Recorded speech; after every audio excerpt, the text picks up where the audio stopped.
জাহাজের পক্ষ থেকে সবাইকে শুভেচ্ছা জানিয়ে শুরু করছি। চট্টগ্রামের বহির্নোঙরে মাদার ভেসেল খালি করার জন্য লাইটার জাহাজের সিরিয়াল কার্যক্রম অবশেষে পজিটিভ দিকেই যাচ্ছে। প্রতিদিন, বিশেষ করে গত 3 দিন থেকে আমরা লক্ষ্য করছি সিরিয়ালে জাহাজ বরাদ্দ দেওয়ার সংখ্যা প্রত্যেকদিন বৃদ্ধি পাচ্ছে এবং মাল বরাদ্দের সংখ্যাও বৃদ্ধি পাচ্ছে।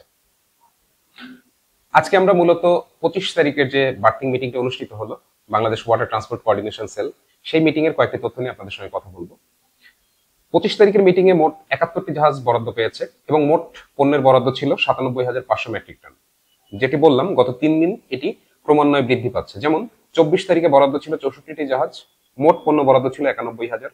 তার আগের দিন 23 তারিখে বরাদ্দ ছিল 81,000 মেট্রিক টন, মোট জাহাজ বরাদ্দ ছিল 53টি।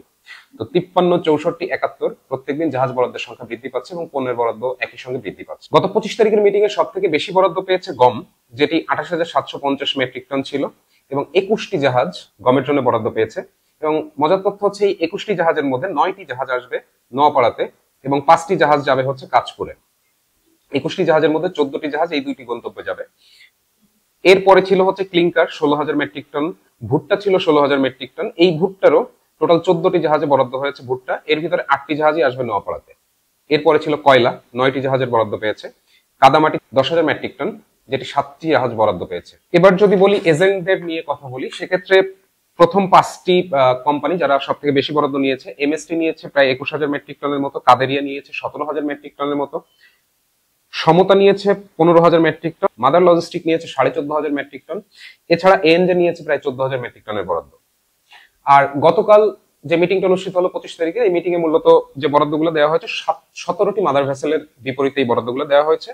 এই 17টি মাদার ভেসেলের ভিতরে 5টি মাদার ভেসেল ছিল হচ্ছে গম, 2টি মাদার ভেসেল ছিল ভুট্টার, লাইমস্টোন ছিল 2টি মাদার ভেসেলে, কয়লা ছিল 3টি মাদার ভেসেল এবং ক্লিংকারের ছিল 2টি মাদার ভেসেল। তো এই হচ্ছে 25 তারিখের সারমর্ম। এখানে আরেকটি তথ্য আপনাদেরকে একটু দিতে চাই, সেটি হচ্ছে যে যেসব গন্তব্যের দিকে জাহাজগুলো যাচ্ছে সেখানে গত 4 তারিখ থেকে 25 তারিখ পর্যন্ত আমরা লক্ষ্য করেছি 4টি গন্তব্য, মূলত নোয়াপাড়া, নগরবাড়ি, মিরপুর এবং সারুলিয়া। এই 4টি গন্তব্যে সব থেকে বেশি জাহাজ গিয়েছে এবং নোয়াপাড়াতে শুধুমাত্র গত 4 দিনে 61টি জাহাজ নোয়াপাড়ার উদ্দেশ্যে বরাদ্দ দেওয়া হয়েছে। এবং যদি প্রথম দিন থেকে বলি, 4 তারিখ থেকে 25 তারিখ পর্যন্ত টোটাল 177টি জাহাজ শুধুমাত্র নোয়াপাড়ার জন্য বরাদ্দ দেওয়া হয়েছে। নগরবাড়ির জন্য বরাদ্দ দেওয়া হয়েছিল 48টি জাহাজ, মিরপুরে ছিল 63টি জাহাজ, সারুলিয়াতে ছিল 59টি জাহাজ।